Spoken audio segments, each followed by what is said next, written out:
매일 성경 묵상 나눔입니다. 12월 21일 수요일입니다. 요한일서 2장 12절에서 29절을 묵상합니다. 오늘의 본문을 읽습니다.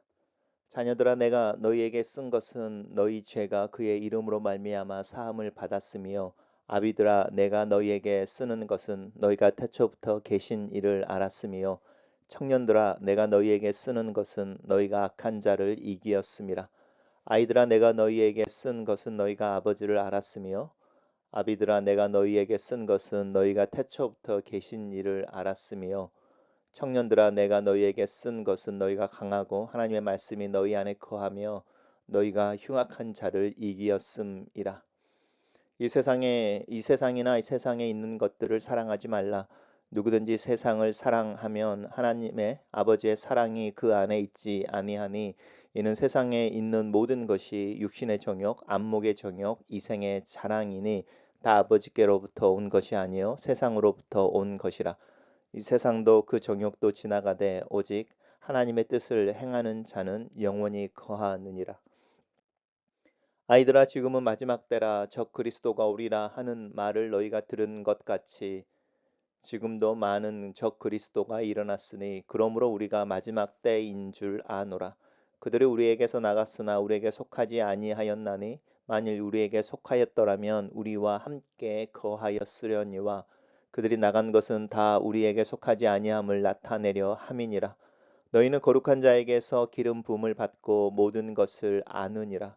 내가 너희에게 쓴 것은 너희가 진리를 알지 못하기 때문이 아니라 알기 때문이요 또 모든 거짓은 진리에서 나지 않기 때문이라. 거짓말하는 자가 누구냐? 예수께서 그리스도이심을 부인하는 자가 아니냐? 아버지와 아들을 부인하는 그가 적 그리스도니, 아들을 부인하는 자에게는 또한 아버지가 없으되 아들을 시인하는 자에게는 아버지도 있느니라. 너희는 처음부터 들은 것을 너희 안에 거하게 하라. 처음부터 들은 것이 너희 안에 거하면 너희가 아들과 아버지 안에 거하리라. 그가 우리에게 약속하신 것은 이것이니 곧 영원한 생명이니라. 너희를 미혹하는 자들에 관하여 내가 이것을 너희에게 썼노라.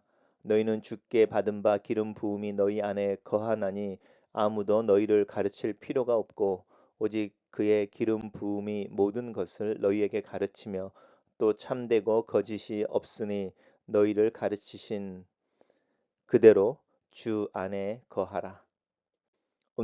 자녀들아, 이제 그의 안에 거하라. 이는 주께서 나타나신 바 되며 그가 강림하실 때에 우리로 담대함을 얻어 그 앞에서 부끄럽지 않게 하려 함이라. 너희가 그 의로우신 줄을 알면 의를 행하는 자마다 그에게서 난 줄을 알리라. 오늘의 본문은 5개의 단락으로 나눠져 있습니다.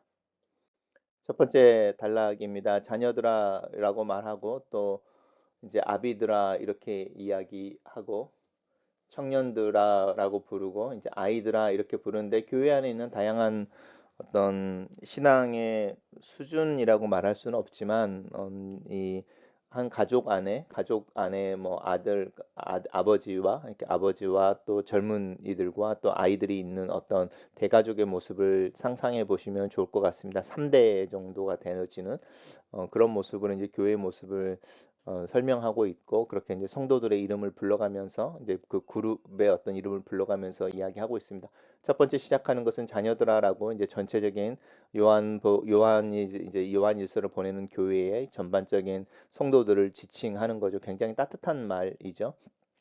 내가 너에게 쓴 것은 너희의 죄가 그의 이름으로 사함을 받았다라는 부분이고, 그리고 이제 그 자녀들이 이제 영역이 조금씩 이제 레벨들이나 그룹이 나누어집니다. 아버지들아라고 말하는 부분은 아무래도 나이가 드신 분들일 수도 있고, 또 조금은 더 신앙에 견고하고 오래된 사람들일 수 있죠. 성숙한 사람들일 수 있고, 그들에게 이야기하는 부분이 너희가 태초에 계신 일을 알았다 이렇게 말하고요.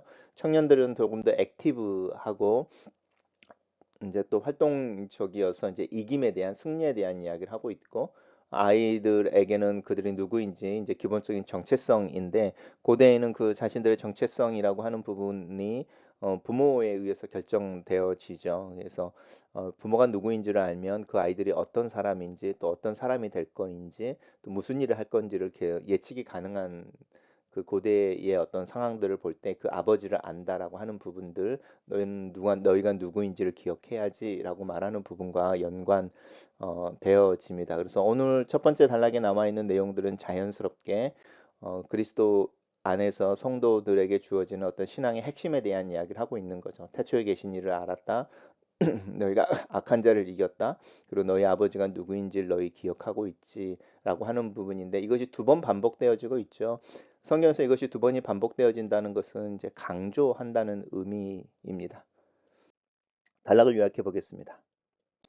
자녀들아 그의 이름으로 죄사함을 받았다. 아비들아 너희가 태초에 계신 이를 알며 청년들아 너희가 악한 자를 이겼으며 아이들아 너희가 아버지를 알았다. 이렇게 요약했습니다. 두 번째 단락입니다. 두 번째 단락은 그러니 너희들이 태초에 계시니 또 그를 아버지로 알고 그 안에서 승리를 거두었다면 누리고 있다면 너희들이 어떻게 살아야 되느냐라는 이야기를 할 때 이 세상 또 세상에 있는 것들이라고 하는 부분들을 사랑하지 말아야 된다라고 이야기합니다. 이 사랑이라고 하는 부분은 이제 사실은 배타적인 부분들이 있고 이 사랑이라고 하는 부분, 특별히 이제 C.S. 루이스 같은 경우가 이제 저희들에게 그런 이야기를 하는데 네가 어떤 여인을 사랑하게 됐을 때에 그 여인이 가난하고 또 뭐 비천하고 뭐 남루한 옷을 입었다면 너희들이 그 여인을 사랑하게 됐을 때에 제일 먼저 그 여인에게 해주고 싶은 것이 그 여인에게 새로운 옷을 입히고 또 용모를 단정하게 해주고 너에게 합당한 그 여인의 모습으로 이 되도록 그 여인을 장식해 주려고 할 거다. 이제 이런 이야기를 하는 거죠. 그것이 나를 위한 부분이라기보다는 또 이 사랑이 가지고 있는 어떤 특성 때문이라는 거죠. 내가 누군가를 사랑한다고 할 때 그 사람에게 관심이 가게 되고 또 그 사람에게 최선으로 뭔가를 주고 싶어 하고 그 최선이라고 하는 부분들이 그 상대를 위한 전적인 것이지만 그 기준이라고 하는 것은 나와 같은 아니면은 나와 동등한이라고 하는 내가 어떤 면에서는 이 그 기준처럼 제시되어지는 이 사랑이라고 하는 굉장히 추상적이지 않은 우리의 실제적인 삶에서 경험하게 되는 이제 그런 부분들이 있습니다. 그래서 사랑은 질투라고 하든지 아니면 사랑은 이 반대의 어떤 요소들이 있어서 사랑한다고 하는 것은 어떤 면에서는 굉장히 배타적인 거라고 할 수 있습니다. 그래서 세상이나 세상에 있는 것들을 사랑하게 될 때 우리는 결코 하나님을 사랑할 수 없게 되는 거죠. 왜냐하면 이 세상이나 세상이 말하는 기준의 근거에서 우리는 그 모습에 합당한 어떤 모습이 되고 싶고 그거에 어울리는 장식을 하려고 할 것이고 그런 삶을 살려고 하는 거니까 하나님이 원하시는 어떤 그런 꾸밈이라든지 또 삶의 모습이라는 것을 동시에 살아낼 수는 없는 게 있습니다. 그래서 이 세상을 사랑하면 아버지의 사랑이 그 안에 있지 않다 이렇게 말합니다. 그리고 세상의 모든 것, 세상에 있는 모든 것은 이제 육신의 정욕이라고 하는 부분인데 정욕이라는 말이 쓰여질 때는 이제 좀 그 죄성을 가지고 있는 죄송합니다. 죄성을 가지고 있는 욕구에 대한 이야기를 합니다. 그래서 육신의 정욕이라고 하는 것은 단순히 우리가 우리의 삶을 유지시키기 위한 어떤 신체적인 필요라기보다는 우리 안에 있는 어떤 그 도를 넘어서는 이제 욕심이 반영되어지는 욕구들을 의미하는 거죠. 안목의 정욕도 마찬가지입니다. 우리 눈에 보기 좋은 것, 그런데 사실은 우리에게 필요하지 않는데 그걸 가지고 있음으로 말미암아 내가 더 나은 모습으로 다른 사람 눈에 보일 것 같은 이런 거죠. 그다음에 이생의 자랑도 마찬가지죠. 다른 사람들이 나에게 굴복하고 머리를 숙이게 하기 위해서 내 안에 있어야 되는 또 내가 가지기를 원하는 어떤 것들이 있습니다. 그래서 이 육신의 정욕, 안목의 정욕, 이성의 자랑은 서로 다른 영역처럼 보이지만 사실은 내가 이 세상에서 중요한 사람으로 드러나게 하기 위해서 또 나를 위해서 뭔가를 추구해 내려고 하는 것에 이 세상은 포커스가 맞춰지고 있다라고 하는 부분입니다. 그래서 아버지께로부터 온 것이 아니고 세상으로부터 온 것이다. 근데 분명한 것은 세상도 지나가는 것이고요. 정욕도 지나가는 것이되 하나님의 뜻을 행하는 자는 영원히 거한다. 그래서 우리가 예수 그리스도를 믿고 신앙생활을 한다고 할 때에 우리의 관점이 우리의 시간 개념이 시간을 뛰어넘어서 영원이라는 개념을 갖게 되어질 때 우리는 우리의 삶의 어떤 부분들을 사용해서 이 영원을 투자하고 영원히 남는 것을 위해 우리의 삶이 사라지고 있느냐라고 하는 부분은 저희들 심각하게 한번은 고민해 봐야 될 부분이지 않을까 싶습니다. 단락을 요약해 보겠습니다. 이 세상이나 세상에 있는 것을 사랑하지 말라. 누구든지 세상을 사랑하면 아버지의 사랑이 그 안에 없다. 이 세상도 그 정욕도 지나가되 하나님의 뜻을 행하는 자는 영원히 거한다. 이렇게 정리했습니다. 세 번째 단락은 이제 다시 이제 어, 아이들아 이렇게 부르는데 자녀들아라고 맨 처음에 첫 단락에서 불렀던 내용과 동일한 내용인데 이제 우리가 이 요한일서를 썼던 이제 요한이 연로해서 나이가 많은 상태에서 자기가 편지를 쓰고 있는 그 회중을 굉장히 친근하게 부르고 있는 그런 부름이라고 한번 생각해 보시면 좋을 것 같습니다. 마지막 때가 이제 우리가 말하는 종말이라고 하는 겁니다. 우리는 이제 종말을 자꾸 이야기하면 end of world 아니면 end of time 이래서 정말로 이렇게 어떤 세상이 멸망하는 어떤 때를 이야기하는데 성경에서는 이 종말이라고 하는 개념이 시기를 의미합니다. 그래서 예수 그리스도가 태어나신 후 그때 태어나시면서 종말이 시작된 거죠, 사실은. 마지막 때가 시작되어진 겁니다. 왜냐하면 성경에서 하나님께서 선지자를 통해서 여러 모양으로 말씀하시다가 마지막 때에 그분의 아들을 통해 친히 말씀하셨다라고 하는 그 마지막 때가 예수 그리스도의 탄생으로부터 시작되어지죠. 그래서 우리는 이미 종말의 시대를 살고 있고 종말이라고 하는 것은 어떤 세상이 끝나는 어떤 모먼트에 대한 이야기를 하는 것이 아니고 예수 그리스도께서 나타나셔서 다시 오실 때까지의 그 기간을 이 종말이라고 말합니다. 그리고 이제 이때에 나타나는 가장 큰 현상이 이제 적그리스도라고 하는 부분인 거죠. 왜냐하면 그리스도 때문에 이제 시작되어진 이 마지막 때에 예수 그리스도를 반대하는 세력들이 생기는데 이 반대하는 세력들은 오늘 본문 속에서는 분명하게 말하고 있죠. 우리에게서 나갔다. 그리고 우리에게 속하지 않았다. 그러니까 이 사람들은 뭐 쉽게 말하면 이단인 거죠. 이단이나 이단적인 가르침을 베푸는 선생들이나 교주들이 사실은 다 적그리스도인 것이고 그 적그리스도의 특징, 이단적인 교리의 특징은 뭐냐면 예수님과 하나님의 관계를 부정하는 것입니다. 그리고 예수 그리스도가 하나님이시라는 걸 부정하는 것이고 그래서 예수 그리스도와 관련된 고백에 있어서 성경이 가르치는 것과 다른 것을 가르치는 모든 이들은 예수 그리스도를 대적하는 자들이다라는 의미에서 적 그리스도인 거고 그런 면에서는 적 그리스도는 항상 복수의 형태로 존재합니다. 그리고 그 사람들은 한때는 그리스도인이었거나 또 교회 안에 있었거나 이런 걸 특징으로 가지고 있습니다. 그리고 그들은 거짓말하는 자들인 것이죠. 그래서 아버지와 아들을 부인하는 자가 그 사람이 바로 적 그리스도다. 라는 부분이고요. 그래서 아버지를 부인하거나 아들을 부인하는 자들에게는 아버지와 아들이 없다. 이것은 이제 우리가 요한일서에서 이야기하는 것처럼 맨 처음에 이야기하는 게 사귐에 대한 이야기였죠. 예수 그리스도를 보고 듣고 자세히 살피고 만진 바 되고 뭐 이렇게 해서 경험했던 그 예수 그리스도 때문에 주어진 사귐이라고 하는 어떤 교제가 있었는데 그 교제가 예수 그리스도 안에서 하나님과 확대되어져서 예수님 말씀하시는 태초에 삼위일체 하나님 사이에 있었던 교제에 우리가 이제 들어가서 신비한 교제를 누리게 되는데 그게 복음이 우리에게 주어지는 사귐이라고 하는 부분인데 그것을 부인하게 되는 거죠. 예수 그리스도를 부인하게 되면 아버지를 부인하게 되고 예수 그리스도와 아버지가 부인되어지면 그 하나님께서 우리에게 주고 싶어 하셨던 그 사귐 또한 없어지는 거니까 그리고 그 사귐을 경험하지 않는 사람들은 하나님과 상관이 없는 사람들입니다. 그것을 가능하게 하는 그 사귐을 파괴하는 이들이 바로 적그리스도이고 이 적그리스도들은 철저하게 예수 그리스도의 하나님 되신과 하나님이 예수 그리스도를 통해 당신의 사랑을 보이셨다는 걸 부정하는 자들입니다. 단락을 요약해 보겠습니다. 지금은 마지막 때라 많은 적그리스도가 일어났으니 그들의 우리에게서 나갔으나 우리에게 속하지 아니했다. 예수께서 그리스도이심을 부인하는 자들이 적그리스도이다. 이렇게 정리했습니다.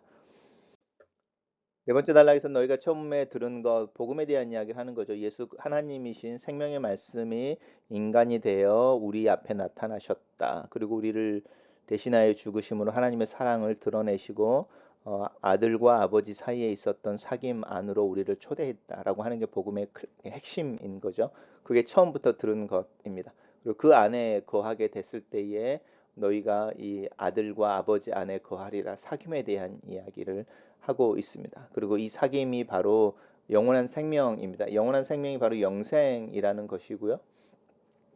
이 영생이라고 하는 부분의 정의는 요한복음 17장에서 영생은 곧 이것이니 하나님과 그의 보내신 자 예수 그리스도를 아는 것 거죠. 이 안다라고 하는 부분은 사귐의 결과로 하나님이 어떤 분이신지 예수님이 어떤 분이신지에 대해서 알게 되어지는 이 관계 속에서 나오는 지식이 바로 이 영원한 생명인 거죠. 그래서 이 생명을 가지고 있는 자들은 아버지가 누구인지 아니까 미혹되어지지 않는 것이고 예수 그리스도가 누구라고 고백하는 그 고백을 멈추지 않는 것입니다. 이렇게 되어졌을 때에 이제 주께 받은 바 기름 부음이라고 하는 부분인데요.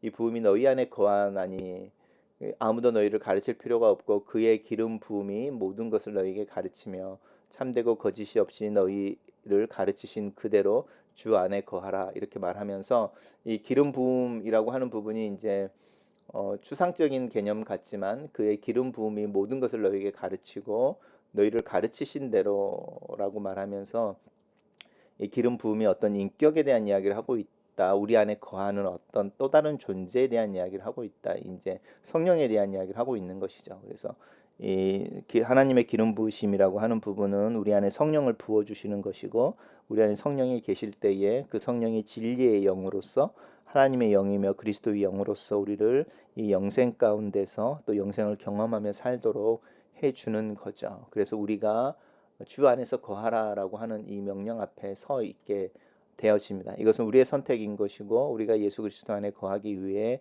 성령의 도우심을 요청하고 성령을 의지하고 또 이 사귐 가운데 성령의 도우심으로 하나님이 누구인지 또 예수 그리스도가 누구인지 하나님께서 예수 그리스도 안에서 어떤 일을 행하셨는지를 더 깊이 묵상하고 깨달아 가는 것이 그리스도인의 삶이며 그 안에 사귐에 큰 기쁨이 있습니다. 단락을 요약해 보겠습니다.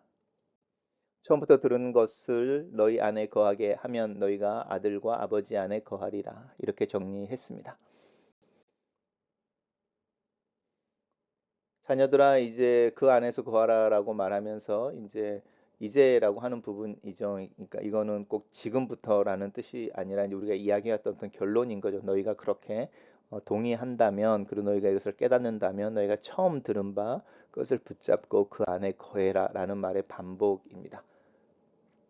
그렇게 되어졌을 때 주께서 강림하실 때라고 하는 이제 종말의 마지막 때인 거죠. 종말의 종말이라고 하는 이제 저희들이 요즘 이야기하는 어떤 엔드라고 하는 어떤 타이밍에 이야기하고 그때에 담대하게 그의 앞에 부끄럽지 않게 서게 될 것이다. 그리고 그때를 너희가 기다린다면 그가 의로우신 줄 알면 의를 행하는 자마다 그에게서 난 줄을 알리라. 그래서 우리가 예수 그리스도의 세컨 재림이라고 하는 재림을 기다리고 있다면 그 기다리는 믿음, 그 소망은 우리가 예수 그리스도를 닮은 모습으로 살아가려고 하는 어떤 삶의 실천 속에서 발견되어진다. 이렇게 말하고 있습니다. 단락을 요약해 보겠습니다. 그의 안에 거하라. 그가 강림하실 때에 우리로 담대함을 얻어 그 앞에 부끄럽지 않게 하려 함이다. 그가 의로우신 줄 알면 의를 행하는 자마다 그에게서 난 줄을 알리라. 이렇게 정리했습니다. 첫 번째 나눔입니다. 내게 값없이 주어진 이 사귐으로의 초대에 감사한다. 예수 그리스도의 삶과 죽음, 부활을 통해 나에게 주어진 죄사함과 영생, 하나님의 자녀됨의 특권에 대해 감사한다. 이 영적인 신분이 내 삶의 실제가 되기를 기도한다. 그리스도의 이름이 가져다 준 권세와 영광을 주장하고 선포하며 살며 누리기를 기도한다. 예수 그리스도 안에서 하나님을 아는 지식이 나에게 주어졌다. 악한 자를 승리한 그 이긴 승리가 나의 것이 됐다. 하나님을 아버지라 부르며 그 자녀됨의 특권이 나에게 주어졌다. 이 영적인 아이덴티티가 오늘 하루에 나의 삶을 통해 실천되고 고백되어지기를 기도한다. 두 번째 나눔입니다. 이 세상은 하나님을 대적하는 어떤 경향, 가치, 문화를 의미한다. 유행처럼 항상 변하고 유한한 것인데 동시대를 사는 사람들을 강력하게 유혹하고 그들을 사로잡아 그리스도에게서 멀어지게 한다. 이 세상은 인간의 욕심과 욕망을 자극한다. 눈에 보이는 것, 몸에 좋은 것, 이 세상이 좋게 여기는 것을 통해 사람들의 삶을 통제하고 소유한다. 분명한 것은 시간이 지나면 다 사라진다는 것이다. 유한한 풍조와 문화, 가치가 내 삶의 의미를 결정하지 않는다. 나는 예수 그리스도 안에서 영혼을 사는 자이다. 목숨과 영혼을 모두 관장하시는 분이 계심을 인식하는 자이다. 우선순위의 문제에 있어서 흔들리지 않고 예수 그리스도를 첫 자리에 모시며 살기를 기도한다. 그리스도의 주권을 인정하고 그 아래에서 사는 삶을 위해 기도하는 아침이다. 세 번째 나눔입니다. 마지막 때에 나타나는 적그리스도는 단수가 아니라 복수이다. 예수 그리스도께서 인간으로 태어나심을 부정하고 하나님께서 예수 그리스도를 통해 하신 일을 인정하지 않는 자들이 적그리스도이다. 특별히 이들은 한때에 교회 안에 있었고 열정과 열심을 품었던 신자 출신이라는 아이러니함이 있다. 무엇이 그들로 하여금 자신들이 경험했던 복음을 떠나게 만든 것일까? 복음이 말하는 것보다 더 많은 것을 말하거나 잡으려 할 때, 복음이 말하는 것과는 다른 것을 추구하려 할 때 이 적그리스도가 되는 유혹 앞에 서게 되는 것은 아닐까? 복음을 더 알고 복음을 살아내야 하는 책임이 내 어깨 위에 있음을 느낀다.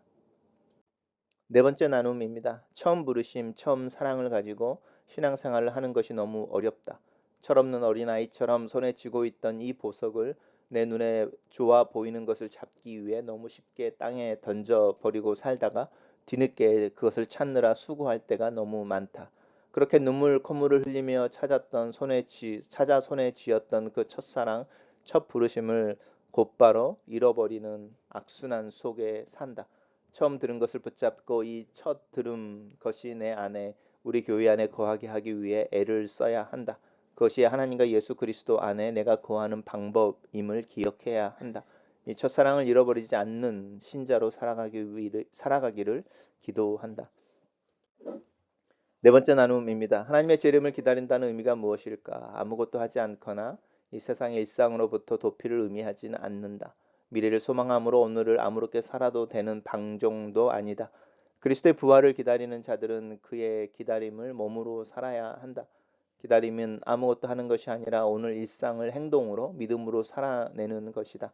하나님의 심판의 날에 하나님의 자녀됨의 증표는 정신이나 지식의 문제가 아니고 내가 얼마나 예수 그리스도를 믿음으로 살아낸 의로운 삶이 있는지 그 삶이 나를 말해 주게 될 것이다. 신앙은 살아내는 것이며 소망은 오늘의 내 행동 속에서 고백되어져야 한다. 그러면 이 믿음, 이 소망으로 나는 오늘 무엇을 해야 할까? 글로 쓰는 기도입니다. 예수 그리스도 안에서 나에게 주어진 영적인 특권과 권리를 생각해 봅니다. 처음 부르심, 처음 사랑의 감격을 기억합니다. 나로 예수 그리스도 안에서 주어진 하나님의 사귐, 하나님의 자녀로서의 삶을 기억하고 오늘 하루 속에서 그것을 경험하기를 기도합니다. 나로 그리스도를 최우선으로 삼아 오늘을 살게 도와주시옵소서. 내 마음과 생각이 그리스도의 주권 아래 굴복되며 그리스도의 인도하심을 따라 순종하는 삶을 살도록 나를 도와주시옵소서. 예수님 이름으로 기도합니다. 아멘.